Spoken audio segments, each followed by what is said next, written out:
Hello friends, అందరికీ నమస్కారం అండి. Welcome to my channel. అనుకోని బంధం ఈ పార్ట్ చూసే ముందుగా ప్రీవియస్ పార్ట్స్ ఎవరైనా మిస్ చేసి ఉంటే ముందు అవి చూడండి ఫ్రెండ్స్. అలాగే ఫస్ట్ టైం నా ఛానల్ చూస్తున్న వాళ్ళు ప్లీజ్ లైక్ చేసి, షేర్ చేసి, సబ్స్క్రైబ్ చేసుకుని మీ సపోర్ట్ నాకు అందించండి. ఇంకా లేట్ చేయకుండా ఈరోజు పాటలోకి వెళ్ళిపోదాం. తన చెంప మీద కొట్టి వార్నింగ్ ఇచ్చిన రాజేశ్వరీదేవిని కళ్ళు పెద్దవి చేసి చూస్తూ, రేపు సాయంత్రం కల్లా దాన్ని వెతికి తీసుకురావడానికి ముంబై ఏమైనా చిన్న పల్లెటూరా ఏటి, పెద్ద సిటీ. ఆడంతా తిరగనీకే నెల పైన పడతాది. ఇంకా ఇది ఎవరింట్లో ఉండాదో వెతికి దాన్ని ఈడకి లాక్కుని రావడానికి మాకెన్ని నెలలు పడతాదో తెలియదు అని మనసులో అనుకుంటూ ఆ మాట పైకి అనే ధైర్యం చేయలేక, అట్నే అక్క, ఆ సంగతి నేను చూసుకుంటా ఉండాలి అని చెప్పి అక్కడి నుంచి వెళ్ళిపోయాడు సాంబా. క్రూరంగా నవ్వుకుంటూ, ఒసే శశిక, ఇన్నాళ్ళకి నీ ఆచూకీ దొరికినాదే, ఇక నిన్ను నా నుంచి కాపాడడం ఎవరి తరము కాదు అని మనసులో అనుకుంది రాజేశ్వరీదేవి. సన్నగా ఎక్కడి నుంచో నక్క మూలుగుతున్నట్లు చిన్న సౌండ్ చెవులకు వినిపించడంతో మత్తుగా నిద్రపోతూ ఉన్న విహాన్ ఆ సౌండ్కి కొంచెం విసుగు చెంది నిద్రలోనే అటూ ఇటూ కదులుతూ ఉన్నాడు. అతను అలా కదలడం చూసి ఆ సౌండ్ మరింత ఎక్కువగా వస్తుంది. అబ్బా, ఈ నక్కలకి ఏమీ పని లేదనుకుంటా. కొత్తగా మా ఇంటికి వచ్చిన కుక్కలాగా రాత్రంతా మునుగుతూనే ఉంటాయా ఏంటి అని అనుకుంటూ మెల్లిగా కళ్ళు తెరిచిన అతనికి బెడ్కి ఒక మూలగా బ్లాంకెట్ ఒంటి నిండా కప్పుకొని కూర్చుని మరీ రాగం తీస్తూ కనిపించింది శశిక. మత్తుగా ఉండడం వల్ల కళ్ళు సరిగ్గా తెరవలేక మసకగా కనిపించిన ఆ రూపం చూసి దడుచుకున్న విహాన్, బాబోయ్ దెయ్యం అంటూ అరుస్తూ లేచి కూర్చున్నాడు. ఆ తర్వాత అతనికి అర్థమయ్యింది ఏంటంటే అది దెయ్యం కాదు, తను తాళి కట్టి తెచ్చుకుని నెత్తి మీద పెట్టుకున్న తన పాలిట రాక్షసి అని. దాంతో కొంచెం రిలాక్స్ అవుతూ, ఓహ్ నువ్వా, నేను ఇంకా రాత్రి నీ కోసం నా ఇంటికి వచ్చిన నీ ఫ్రెండ్స్ ఎవరో వెళ్ళేదారి మర్చిపోయి నా బెడ్ పైకి వచ్చి ఏడుస్తుందేమో అనుకుని భయపడి చచ్చాననుకో అన్నాడు విహాన్. దాంతో తన రాగాన్ని మరింత పెంచింది శశిక. అది భరించలేక చెవులు మూసుకుంటూ, ఏయ్ ఏంటే ఆ ఏడుపు, బయట ఎవరైనా నీ ఏడుపు విన్నారు అంటే నేను నిన్నేదో చేస్తున్నా అనుకుంటారే బాబు. కాస్త డ్రైనేజీ లాంటి ఆ నోరు మూసి అసలు ఏం జరిగిందో, ఎందుకు ఏడుస్తున్నావో చెప్పి చావవే అంటూ తల బాదుకున్నాడు విహాన్. చేసిందంతా చేసి ఇప్పుడు ఏం జరిగింది అని కూల్గా అడుగుతున్నావా? అసలు నువ్వు మనిషివేనా అంటూ ఈసారి కొంచెం సాగదీస్తూ ఏడుస్తూ ఉంది ఆమె. మొన్నటిదాకా మనిషినే అని అనుకున్నాను, కానీ నిన్ను పెళ్లి చేసుకుని నిన్ను భరిస్తూ ఉంటే అసలు నేను మనిషినేనా అన్న డౌట్ నాకు కూడా వస్తుంది. కాసేపు ఆ సంగతిని పక్కన పెట్టి అసలు ఏం జరిగింది? నువ్వు పడుకున్నప్పుడు నీ చాక్లెట్ ఎవరైనా కొట్టేశారా ఏంటి? ఎందుకు అంతలా ఏడుస్తున్నావు అడిగాడు విహాన్. హా, కొట్టేశారు. కానీ ఆ కొట్టేసింది చాక్లెట్ కాదు, నా శీలం, ముక్క ఎగబీలుస్తూ అంది శశిక. ఆ మాటతో షాక్ అయి, ఏంటి శీలమా అంటూ గట్టిగా అరుస్తూ కప్పలా నోరు తెరిచాడు విహాన్. హా, శీలమే. 25 భద్రంగా ఎవరికీ ఇవ్వకుండా నా దగ్గరే దాచుకున్న నా శీలాన్ని రాత్రి బలవంతంగా నా నుంచి నువ్వు దోచుకున్నావు కదరా దొంగ సచ్చినోడా. నన్ను అలా చూసిన నీ కళ్ళు కాకులెత్తుకుపోను, నీ కాళ్ళు చేతులు గద్దెలెత్తుకుపోను. నువ్వే కావాలి అంటూ నీ వెంట పడే అమ్మాయిలు అందరికీ కలరా వచ్చి ఒకేసారి చచ్చి నరకానికి పోను అంటూ తిట్ల దండకం మొదలుపెట్టింది శశిక. ఒసే ఒసే ఆపవే, ఏంటి ఆ తిట్లు? అయినా మధ్యలో నా వెనకపడిగే అమ్మాయిలు ఏం చేశారే, వాళ్ళని ఎందుకు అలా తిడుతున్నావు అంటూ అరిచాడు విహాన్. వాళ్ళే కదరా చాలీ చాలని గొడ్డలు వేసుకుని నీ ముందు క్యాట్వాకులు చేస్తూ వారి అందాలన్నీ నీ ముందు పరిచి నీకు అమ్మాయిలు పిచ్చి పట్టేలా చేశారు. ఆ పిచ్చి ఉండబట్టే కదా వాళ్ళని ఏమీ చేయలేక అమాయకంగా ఏ పాపం తెలియని పసిపిల్లలా నువ్వు మంచివాడివి, అమాయకుడివి, అవసరమైతే ఆత్మహత్య చేసుకునైనా చస్తావే గాని నా దగ్గరికి చచ్చినా రావు అని నమ్మి హాయిగా నిద్రపోతున్న నా మీద అర్ధరాత్రి దాటిన వేళ దూరంగా నక్కలు కూస్తూ ఉండగా దాడి చేసి 25 నా ప్రాణంగా చూసుకున్న నా శీలాన్ని అంటూ ఇంకా మాటలు రాక ఇంకా పెద్దగా ఏడుస్తూ ఉంది శశిక. ఏంటి నేనా? కప్పలా నోరు తెచ్చాడు విహాన్. మరి నువ్వు కాకపోతే నేనా? రేపిష్టి విధవా, నీకు పోయాకాలం రాను అంది శశిక. ఏ ఏ ప్లీజ్, నువ్వు ఏ విషయంలో అయినా ఫ్రాంక్ చెయ్యి, ఒప్పుకుంటాను, సహిస్తాను, ఓపిక ఉన్నంత వరకు భరిస్తాను. అంతేకాని ఈ విషయంలో మాత్రం ఇలాంటి దిక్కుమాలిన ఫ్రాంకులు చెయ్యకే. నా మీద నాకే అనుమానం వచ్చేస్తుంది. నా కర్మకాలి, ఎవరైనా ఈ మాటలు విన్నారు అంటే నా క్యారెక్టర్ ఏమైపోను? మూతి మీద మీసం వచ్చిన దగ్గర నుంచి ఎంతోమంది అమ్మాయిలు డైరెక్టర్గా ఆఫర్ ఇస్తూ మరీ నన్ను రెచ్చగొట్టినా రెచ్చిపోకుండా కంట్రోల్గా ఉంటూ కాపాడుకుంటూ వచ్చిన నా శీలమే. దయచేసి నా ప్రమేయం లేకుండా అది పోయింది అని మాత్రం అబద్ధం చెప్పకే, నీకు దండం పెడతాను అన్నాడు విహాన్. అబద్ధమేంటి అబద్ధం? రాత్రి నువ్వేమీ చేయలేదు, నేనే కావాలని కథలు అల్లి చెప్తున్నాను అంటున్నావా? సీరియస్గా అడిగింది శశిక. హా, అనే నా డౌటు. అమ్మ తోడు నాకే పాపమో తెలియదే, ఏదో ఆవేశంలో ముద్దు పెట్టుకున్నాను. కొంచెం అనుకూలంగా ఉంది కదా అని శరీరం మీద అక్కడక్కడ లైట్గా చేతులు వేశాను. అంతకు మించి ఒక్కడుగు కూడా ముందుకు వెయ్యలేదే దీనంగా అన్నాడు విహాన్. అవునా, అయితే ముందు ఇది చెప్పు, నువ్వెక్కడ పడుకున్నావు అడిగింది శశిక. ఎక్కడ? నువ్వు మహారాణిలా బెడ్ మీద పడుకుంటే నేను నీ పనివాడిలాగా సోఫాలో పడుకున్నాను అంటూ చెప్పాడు విహాన్. అవునా, అయితే సరిగ్గా చూసుకుని చెప్పు, ఇప్పుడు నువ్వు ఉన్నది సోఫానా అంటూ అడిగింది శశిక. హా అంటూ ఒకసారి తను ఉన్న ప్లేస్ చూసి, ఇదేంటి సోఫా కాస్త బెడ్లా ఎలా మారిపోయింది? నిన్ను టచ్ చేసిన తర్వాత ఆ టచింగ్ తలుచుకుంటూ సోఫాలో హాయిగా నిద్రపోయాను, అంతే కదా అయోమయంగా అడిగాడు విహాన్. ఆ టచింగ్ చాలదా నేను డిస్టర్బ్ అయి చావడానికి అని మనసులో అనుకుని, నువ్వు నన్ను రేప్ చేయకముందు సోఫా కాస్త బెడ్లా మారిపోయిందిలే కోపంగా అరిచింది శశిక. అబ్బా, నువ్వంత హార్ష్గా ఆ మాట అనకే బాబు, ఆ మాట వినలేక ఆత్మహత్య చేసుకోవాలి అనిపిస్తుంది. నిజంగా చెప్తున్నాను, నేను పడుకున్న సోఫా బెడ్లా ఎలా మారిపోయిందో, వర్జిన్గా కలకాలం బ్రతకవలసిన నేను నా వర్జినిటీని ఎలా కోల్పోయానో నిజంగా నాకు తెలియదే అంటూ తలపట్టుకున్నాడు విహాన్. అదుగో చూసావా, నీ నోటితో నువ్వే ఒప్పేసుకున్నావు, నువ్వు కావాలనే నా శీలాన్ని దోచుకున్నావు అంటూ మళ్ళీ రాగం తీయడం మొదలుపెట్టింది ఆమె. దాంతో అదిరపడి, నిజంగా నాకేమీ తెలియదే, ఫ్లోలో వచ్చిన ఒక్క మాట పట్టుకుని నన్ను రేపిస్ట్ని చేసేకే బాబు. ఏదో కోపంగా ఉన్నా, అందరితో సీరియస్గా మాట్లాడినా, అప్పుడప్పుడు రాక్షసంగా ప్రవర్తించినా నేను ఆల్మోస్ట్ శ్రీరామచంద్రుడు లాంటి వాడిని.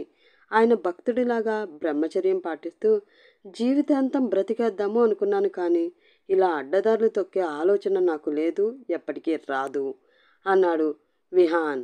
హా, ఆలోచన రాదు లేదు, కానీ ఆచరణ మాత్రం ఉందిగా. ఫలితంగా నా బ్రతుకు బలి అయిపోయింది. మరో 9 నెలల్లో నా కడుపున పుట్టే బుల్లి విహాన్ అచ్చ నీలానే ఉంటే నా బ్రతుకేం కాను రా భగవంతుడా అంటూ శోకండాలు మొదలెట్టేసింది శశిక. అమ్మా అంటూ తన గుండె మీద చేయి పెట్టుకుని, నువ్వు మరీ అంత భారీ డైలాగులు కొట్టకే, హార్ట్ అటాక్ వచ్చేలా ఉంది ఇక్కడ. బహుశా నేనేదో ఒక్క చిన్న ముద్దు పెట్టినందుకు నువ్వు ఎక్కువగా ఫీల్ అయిపోతూ గాఢ నిద్రలోకి వెళ్ళి ఆ నిద్రలో కల కని ఆ కలలో నేను వచ్చి నేనేదో చేసేసినట్లు భ్రమపడి ఉంటావు.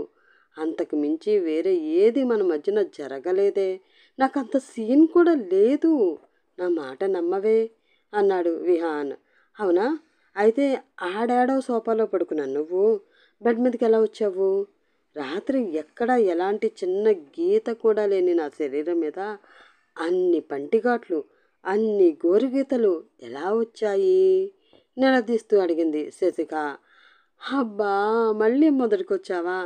అసలు నేను బెడ్ మీదకి ఎలా వచ్చానో అన్నదే నాకు అర్థమై సావట్లేదు.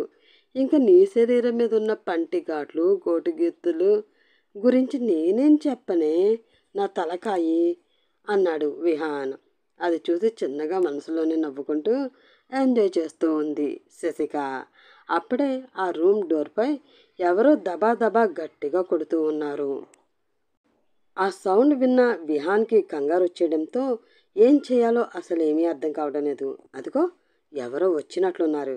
ఆ పెద్ద మనుషుల ముందే నీ విషయం ఏంటో తేల్చి పడేస్తాను, నాకు న్యాయం జరగందే నిన్ను వదిలేదే లేదు అంటూ బెదిరించింది శశిక. అమ్మో, ఇప్పటికీ ఇంట్లో నా ఇమేజ్ని డ్యామేజ్ చేసి పడేసింది. ఇప్పుడు గనక ఈ విషయం అందరికీ చెప్పింది అంటే మరీ విహాన్ అంత వీక్ పర్సనా అంటూ నా మీద డిబేట్స్ కూడా కండక్ట్ చేసేస్తారు. ఎలా అయినా ప్రమాదం జరగకుండా నా రెప్యుటేషన్ గంగలో కలిసిపోకుండా కాపాడుకోవాలి అని మనసులో అనుకుని, అమ్మా తల్లి నీకొక దండం, నువ్వు జరిగింది అన్నది ఏది నాకు గుర్తులేదు. ఒకవేళ అది నిజంగానే జరిగినా కూడా నా ప్రమేయం లేకుండానే జరిగింది తప్ప దానికి నాకు ఎటువంటి సంబంధము లేదు. ఈ విషయం గురించి మనం తీరిగ్గా, కూల్గా, ప్రశాంతంగా ఎవరూ లేని సమయం చూసి ఎదురెదురుగా కూర్చుని అసలు ఏం జరిగిందో గుర్తు తెచ్చుకునే ప్రయత్నం చేద్దాం. అప్పటి వరకు ఈ విషయం ఎవ్వరికీ చెప్పకమ్మా, నీకు దండం పెడతాను అంటూ బెదిరిస్తున్నట్లే బరాతిమిలాడుకున్నాడు విహాన్. అలా ఎంత ఆలోచించినా నీకు గుర్తుకు రాకపోతే అప్పుడు పోయిన నా శీలానికి బాధ్యులెవరు అడిగింది శశిక. నేను అంటూ గట్టిగా గుండెల మీద చెయ్యి వేసుకుని, నేను ఈ గదిలో చచ్చిన మగ వెధవని నేనే కదా, ఆ బాధ్యత కూడా నేనే తీసుకుని చేస్తాను. నువ్వు మాత్రం దయచేసి శోభనం గదిలో శోభనం మాత్రమే జరిగిందనుకో, అంతే తప్ప శీలం దోచుకున్నాను, రేప్ చేశాను ఇలాంటి నిందలు నా మీద వెయ్యకే, నా చిట్టి గుండె తట్టుకోలేకపోతుంది అన్నాడు విహాన్. అయితే సరే, బాధ్యత తీసుకుంటాను అంటున్నావు కాబట్టి ఈసారికి వదిలేస్తున్నాను. ముందు వచ్చింది ఎవరో చూడు, తర్వాత నువ్వు నాకు చేసిన ద్రోహం గురించి ఏం చెయ్యాలా అన్నది ఆలోచిద్దాం అని శశిక అనడంతో, అమ్మయ్య ప్రస్తుతానికి నోరైతే మూసేసుకుంది కదా, ఆ తర్వాత దీని సంగతి చెప్తాను అని మనసులో అనుకుని వెళ్ళి డోర్ తీసిన విహాన్కి ఎదురుగా నవ్వుతూ కనిపించింది వనజ. ఆమెను చూసి కొంచెం విసుగ్గా మొహం పెట్టి, ఏంటి పిన్ని ఇంత పొద్దున్నే ఇలా వచ్చావు అంటూ అడిగాడు విహాన్. అతన్ని చూస్తూ చిన్నగా నవ్వుతూ, రాత్రి సరిగ్గా నిద్ర పట్టకపోవడంతో ఇది పొద్దున్నే అని నీకు అనిపిస్తుందేమో అబ్బాయి, కానీ పొద్దున్నయ్యి చాలాసేపు అయ్యింది. ఇప్పుడు సమయం 8:30. ఇంకా కాసేపట్లో మీ ఇద్దరు కిందకి రాకపోతే తాతయ్య గారికి కోపం వస్తుంది. అసలు ఈరోజు మీ అఖిలాండేశ్వరి అత్త వస్తుంది అని చెప్పింది వనజ.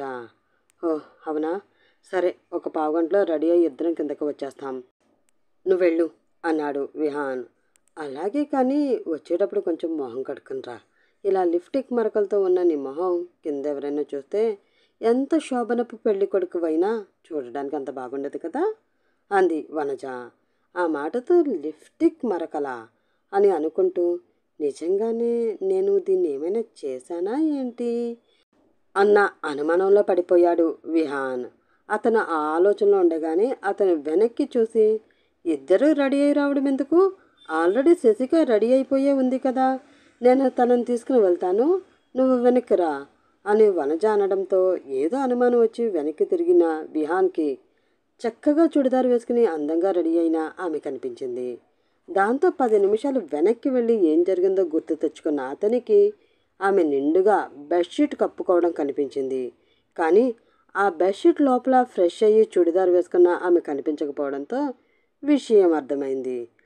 దొంగ మొహంది, పొద్దున్నే నన్ను ఫూల్ చేయడానికి ఎంత ప్లాన్ వేసింది, చెప్తా దీని సంగతి అని మనసులో అనుకుని, తన రెడీ అయిపోయింది లేపిన్ని, కానీ నేనే కావలేదు కదా, ఈ రోజు నుంచి నాకు సంబంధించిన పనులన్నీ తనే దగ్గరుండి చేస్తుందట, ఒక్క పని కూడా నేను చేసుకోవడానికి వీలు లేదు అంటూ రాత్రి కండిషన్ పెట్టి మరీ కౌగిలించుకుంది. కాబట్టి లాక్ అవ్వక తప్పలేదు. సో నా అవసరాలన్నీ తీర్చి తనొస్తుంది, నువ్వెళ్ళు అన్నాడు విహాన్.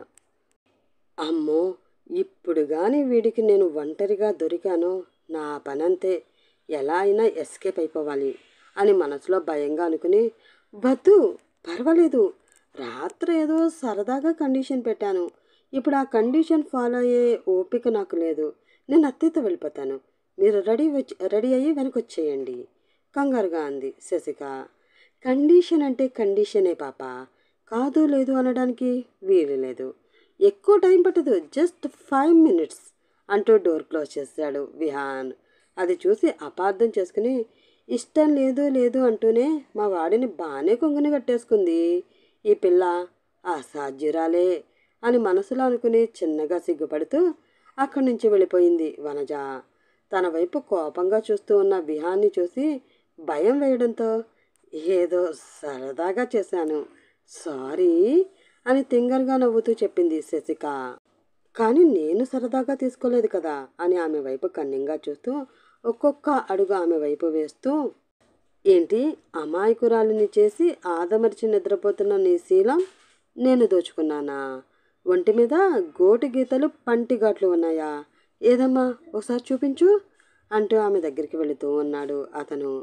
అమ్మో, వీడిలో రాక్షసులు మేల్కొన్నట్లున్నాడు కదా అని అనుకుంటూ, అలాంటివేమీ లేవు కానీ ప్లీజ్ నన్ను వదిలేయి, మళ్ళీ ఎప్పుడు ఇలాంటి ఫ్రాంక్లు చేయను అంటూ ఒక్కొక్కడుగు వెనక్కి వేస్తూ ఉంది శశిక. ఈరోజు నీ దగ్గర సాక్ష్యాలు చూడందే వదిలేదే లేదు అంటూ వేగంగా ఆమె వైపు వెళుతూ ఉన్నాడు విహాన్. అతని నుంచి తప్పించుకోవడానికి పరుగు తీసింది ఆమె. ఏయ్, ఎక్కడికి పోతావే, ఆగు అంటూ ఆమెను పట్టుకోవడానికి ఆమె వెనకే పరుగున వెళుతూ ఉన్నాడు విహాన్. అలా ఒకరి వెనక ఒకరు ఆ గది మొత్తం తిరుగుతూ ఉన్నారు. పరిగెత్తి పరిగెత్తి ఆయాస రావడంతో ఇంకా పరిగెత్తి ఓపిక లేక ఏదైతే అది అయ్యింది అని అతనికి దొరికిపోవడానికి డిసైడ్ అయ్యి తన పరుగును ఆపేసింది శశిక. కానీ వెంటనే విహాన్ పరుగు కంట్రోల్ కాకపోవడంతో వేగంగా వచ్చి అతను ఆమెను గుద్దుకోవడం, ఆమె కింద పడడం, ఆమె మీద అతను పడడం వెంట వెంటనే జరిగిపోయింది. ఒకరి శ్వాస ఒకరికి తగిలే అంత దగ్గరగా ఉన్న వారిద్దరూ ఒకరి కళ్ళలోకి ఒకరి కళ్ళు పెట్టుకుని చూసుకుంటూ ఉన్నారు. ఇప్పుడు చెప్పు, ఎలా పోయింది నీ శీలం అంటూ అడిగాడు విహాన్. ఇప్పటి వరకు అయితే పోలేదు, కానీ నువ్వు ఇలా నా మీద పడి నా కళ్ళల్లోకి చూస్తూ ప్రేమగా మాట్లాడుతూ ఉంటే పోగొట్టుకోవాలి అనిపిస్తుంది. మరి నువ్వు సిద్ధమేనా? చిన్నగా కన్ను కొడుతూ అడిగింది శశిక. ఆ చర్యకి అదిరిపడిన విహాన్, చిచి, నాకు అలాంటి ఆలోచనలు ఏమీ లేవు అంటూ ఆమె పైనుండి లేచి, అసలు నీకు సిగ్గుందా అంటూ అరిచాడు. చిన్నగా నవ్వుతూ, మీ దగ్గర నాకు సిగ్గెందుకు శ్రీవారు? సిగ్గు లేకుండా నువ్వేమడిగినా ఇచ్చేయడానికి సిద్ధంగా ఉన్నాను. సిగ్గుతో మెలికలు తిరిగిపోతూ అంది శశిక. ఒసై ఒసై ఒసై, కొంచెమైనా ఆడపిల్లలా మాట్లాడవే, నిన్ను చూస్తూ ఉంటే ఏదో తెలియని భయం వేస్తుంది నాకు అన్నాడు విహాన్. ఈ రోజుకి భయపడింది చాలు, కానీ ఎవరో అఖిలాండేశ్వరి వస్తుందంట కదా, వెళ్ళి హారతి పడదాం, త్వరగా రెడీ అయ్యి రండి స్వామి అని ప్రేమగా చెప్పి తిప్పుకుంటూ అక్కడి నుంచి వెళ్ళిపోతూ ఉంది శశిక. దాంతో వెళుతున్న ఆమె వైపు చూసి, ఏమో అనుకున్నాను కానీ ఇది నాకు చుక్కలు చూపించేయాలని గట్టిగానే ప్లాన్ చేసింది. దీని ఆటలు ఇంకా సాగనివ్వకూడదు, ఏదో ఒకటి చేసి దీని వేగానికి అడ్డుకట్ట ఖచ్చితంగా వెయ్యాలి అని మనసులో అనుకుని వాష్రూంలోకి వెళ్ళిపోయాడు విహాన్. ఒక 10 నిమిషాల తర్వాత అందరూ డైనింగ్ టేబుల్ ముందు కూర్చుని ఉన్నారు. మాధవరావు గారు సీరియస్గా ఉండడంతో అక్కడ ఉన్నవారు ఎవ్వరూ కూడా ఏమీ మాట్లాడుకోవడం లేదు. అది చూసి, ఏంటి చిన్నత్తయ్య ఈ సైలెన్స్, ఇదేమైనా లైబ్రరీనా ఏంటి, అందరూ ఇంత నిశ్శబ్దం పాటిస్తున్నారు అంటూ చిన్నగా వనజ చెవిలో గొనిగింది శశిక. లైబ్రరీ కాకపోయినా మావయ్య గారి ముందు ఉంటే ఇక్కడ అంతా లైబ్రరీ లాగానే మారిపోవలసిందే. ఆయన ఇక్కడ లైబ్రరీయన్, ఆయన తప్ప ఎవ్వరూ మాట్లాడడానికి అవకాశం ఉండదు అంటూ చెప్పింది వనజ. అవునా, అయితే మనలా నోరాగని వాళ్ళు ఏం చేస్తారు అనుమానంగా అడిగింది శశిక. ఏముంది, ఇలా ఎవరికి వినిపించకుండా గుసగుసలాడుకుంటారు, లేదు అంటే పిచ్చివాళ్ళలాగా తమలో తామే మాట్లాడుకుంటూ ఉంటారు అని వనజ అనడంతో, అంటే ఈ ఇంట్లో ఇంకా కొన్ని రోజులుంటే నాకు పిచ్చి ఎక్కడం గ్యారంటీ అన్నమాట అంది శశిక. గ్యారంటీ అన్నమాట కాదు, ఆల్రెడీ ఉన్నమాటే. మా విహాన్ నీకు పిచ్చి అని ఎప్పుడో ఫిక్స్ అయిపోయాడు అని వనజ అనడంతో, అందుకే కదా అందులో కొంచెం పిచ్చి అతనికి కూడా ఎక్కిద్దామని విశ్వ ప్రయత్నాలు చేస్తూ ఉన్నాను, అందులో 50% సక్సెస్ కూడా అయిపోయాను గర్వంగా చెప్పింది శశిక. దాంతో చిన్నగా నవ్వింది వనజ. వాళ్ళిద్దరి వైపు సీరియస్గా చూస్తూ, ఏదైనా మాట్లాడాలి అంటే అందరికీ వినిపించేలాగా కొంచెం గట్టిగా మాట్లాడండి, ఇక్కడ ఎవరు మిమ్మల్ని మాట్లాడవద్దు అని చెప్పలేదు కదా, మరెందుకు ఆ గుసగుసలు అంటూ కఠినంగా వినిపించింది ఒక స్వరం.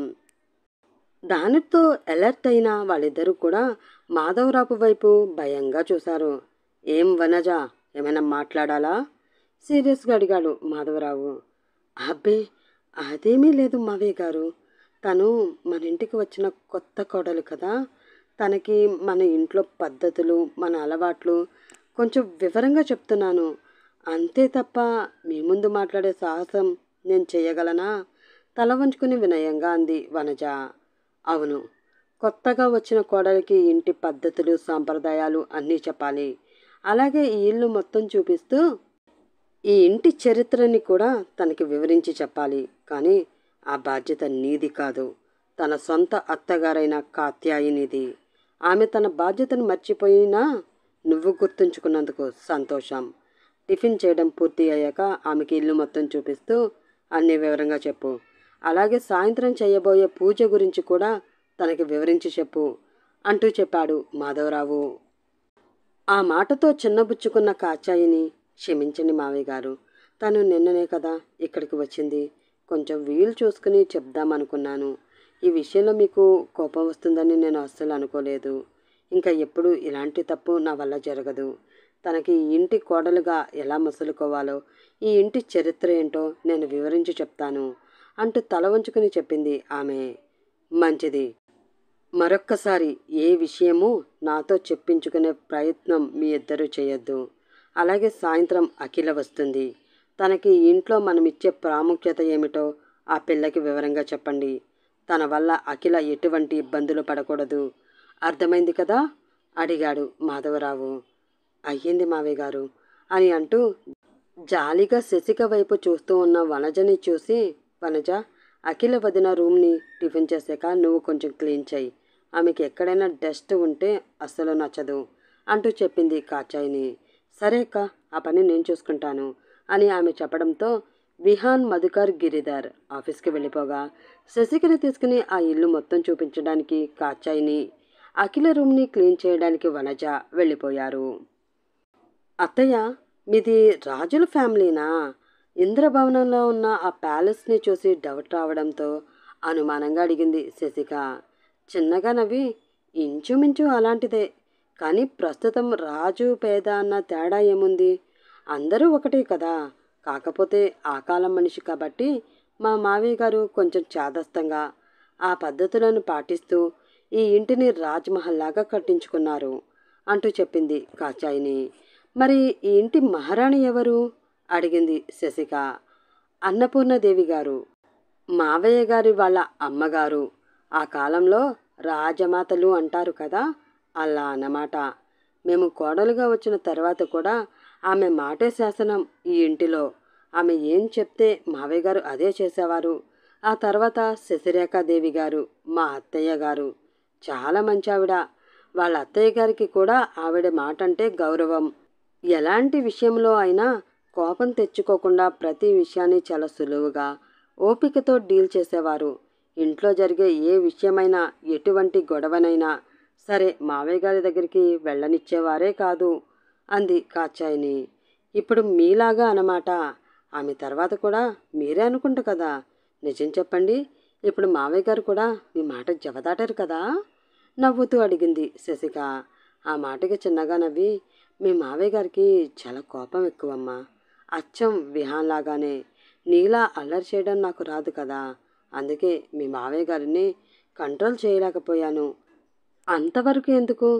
ఈ ఇంటికి వచ్చిన దగ్గర నుంచి నువ్వే చూసావు కదా. మధు ఏమైనా నీతో మాట్లాడాడేమో కానీ గిరిధర్ అసలు మాట్లాడనే లేదు. ఎప్పుడు చూసినా ఏదో లోకంలో ఉంటారు అంది కాచాయిని. ఆ లోకంలో ఎవరున్నారేంటి? కొంప తీసి నాకు ఇంకో అత్తయ్య అంటూ ఎవరు లేరు కదా చిలిపిగా అడిగింది శశిక. ఆ మాటతో కళ్ళలో నీళ్లు తిరిగాయి కాచాయినికి. నువ్వు ఊహించింది నిజమే. ఆయన జీవితంలో మరో స్త్రీ ఉంది. కానీ తను నువ్వనుకున్నట్లు నీకు అత్తయ్య అవ్వదు, పిన్ని అవుతుంది అంది కాచాయిని. ఆ మాటతో కొంచెం అయోమయంలో పడిన శశిక ఆమె వైపు చూస్తూ, పిన్ని అంటే ఎవరు? పొద్దున చెప్పారు కదా, ఎవరో అఖిలాండేశ్వరీదేవి అని, ఆవిడ అంటూ అడిగింది. కాదు, తను ఈ ఇంటి ఆడబడిచే, కానీ సొంత ఆడబడుచు కాదు. మావయ్య గారి తమ్ముడు కూతురు. ఆమె చిన్న వయసులోనే మావయ్య గారు తమ్ముడు, మరదలు యాక్సిడెంట్లో చనిపోవడంతో మావయ్య గారు ఆమెను చేరతీసి తన బిడ్డలతో సమానంగా పెంచారు. ఈ ఇంటి సొంత ఆడబడుచు అన్నపూర్ణాదేవి, మావయ్య గారి గారాల పట్టి, అన్నలకి ఆరో ప్రాణం, మా ఇంటి దీపం అన్నపూర్ణాదేవి అంటూ ఆమెని ఒక గదిలోకి తీసుకువచ్చి కొన్ని ఫోటోలు ముందు నిలబెట్టింది. అందులో వరుసగా గోడకి తగిలించిన పెద్ద పెద్ద ఫొటోస్ ఉండగా వాటి వైపు చూపిస్తూ, ఇప్పటి వరకు నేను చెప్పాను కదా, మావయ్య గారి అమ్మగారు అన్నపూర్ణాదేవి గారు, వారి భార్య శశిరేఖాదేవి, ఇంకా మా ఆడబడుచు అన్నపూర్ణాదేవి. 3 తరాల తర్వాత ఈ ఇంట్లో పుట్టిన మొట్టమొదటి ఆడబిడ్డ మా ఆడబడుచు. ఆమె అంటే అందరికీ ప్రాణం, ముఖ్యంగా మావయ్య గారికి. ఆమెకి తన తల్లి పేరు పెట్టుకుని ఆమెతో సమానంగా ఈమెని కూడా చూసుకునేవారు. ఎప్పుడైనా అన్నపూర్ణాదేవి గారి మాట పొరపాటునైనా కాదు అనేవారేమో కానీ ఈవిడ మాట మాత్రం కాదు అని ఏనాడు అనలేదు అంది కాచాయిని. ఆ 3 ఫోటోలకి దండ వేసి ఉండడంతో వాటి వైపు చూస్తూ చివరి ఫోటో దగ్గరికి వచ్చి ఆగి ఆ ఫోటో చూస్తూ షాక్ అయింది శశిక. అయోమయంగా ఆ ఫోటో వైపు చూస్తూ ఉన్న ఆమెని చూసి, ఏమైంది అంటూ అడిగింది కాచాయిని. అది కాదు, ఇక్కడ ఉన్న అన్ని ఫోటోలు బాగానే ఉన్నాయి, కానీ ఈ ఫోటోకి మాత్రమే ఎందుకు ఇలా మొహానికి మసి పూశారు? ఈమె కూడా చనిపోయారా అంటూ అడిగింది శశిక. దానితో ఆ ఫోటో వైపు చూస్తూ బాధగా, తెలీదు, బ్రతికే ఉండవచ్చు, కానీ ఎక్కడుందో తెలియదు. మావయ్య గారి దృష్టిలో మాత్రం ఈమె చనిపోయిన మనిషి. తమ కుటుంబ పరువు తీసి వెళ్ళిపోయిన ఆమె మొహం ఎవ్వరూ చూడకూడదని ఆమె ఫోటోకి ఆనాడే దండ వేసి మొహానికి ఇలా మసిపూశారు ఆయన అంటూ చెప్పింది కాచాయిని. అవునా? అంత ప్రాణంగా చూసుకున్న కూతురికి మరి ఇంత పెద్ద శిక్షణ ఎందుకలా అడిగింది శశిక. ఎందుకు అన్నది ఎవ్వరికీ పూర్తిగా తెలీదు. పూర్ణ బాగా చదువుకునేది. ఆమెకు చదువు అంటే చాలా చాలా ఇష్టం. చదువు పూర్తయ్యాక తన స్నేహితుడి కొడుకుతో ఆమెకి పెళ్లి నిశ్చయం చేశారు మావయ్య గారు. అదే సమయంలో అఖిలాండేశ్వరి పెళ్లి కూడా చేసేద్దామని ఆమెకి కూడా మంచి సంబంధమే చూశారు. నెల్లూరు దగ్గర ఏదో చిన్న ఊరు.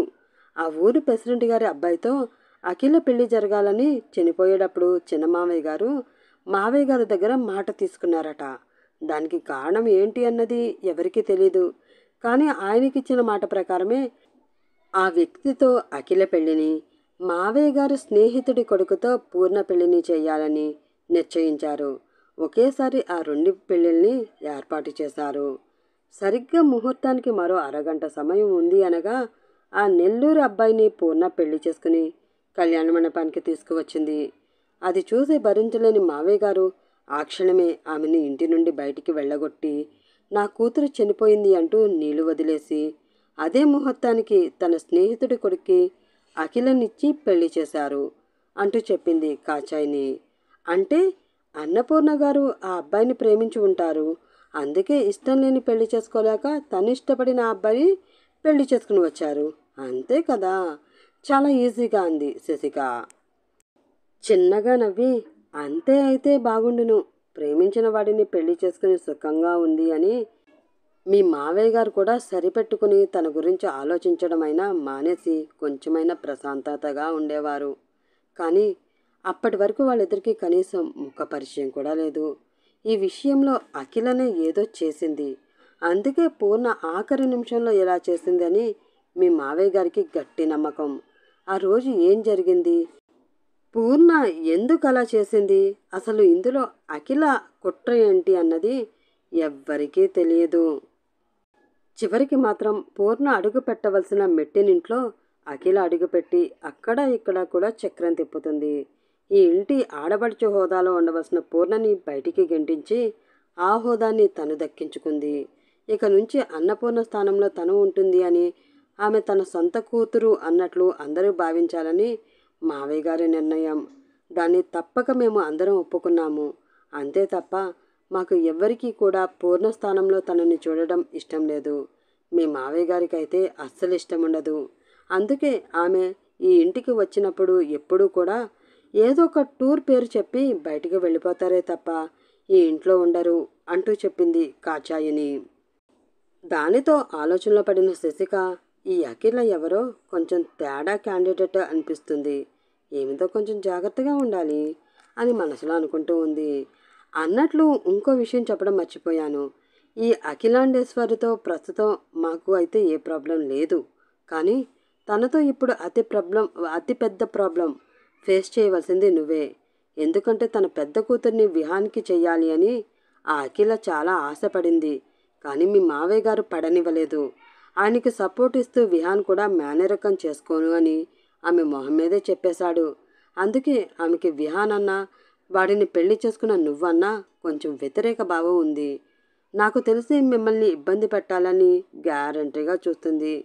జాగ్రత్త అంటూ హెచ్చరించింది కాత్యాయని. ఇది ఫ్రెండ్స్ ఈరోజు ఎపిసోడ్. ఈ ఎపిసోడ్లో మీకు చాలా క్లారిటీ వచ్చేస్తుంది అనుకుంటా స్టోరీ పట్ల. సో ఇంకా క్లారిటీ కావాలంటే ముందు ఎపిసోడ్స్ మిస్ అవ్వకుండా చూడండి. అలాగే ఈ ఎపిసోడ్పై విలువైన అభిప్రాయాన్ని కామెంట్ చేయండి.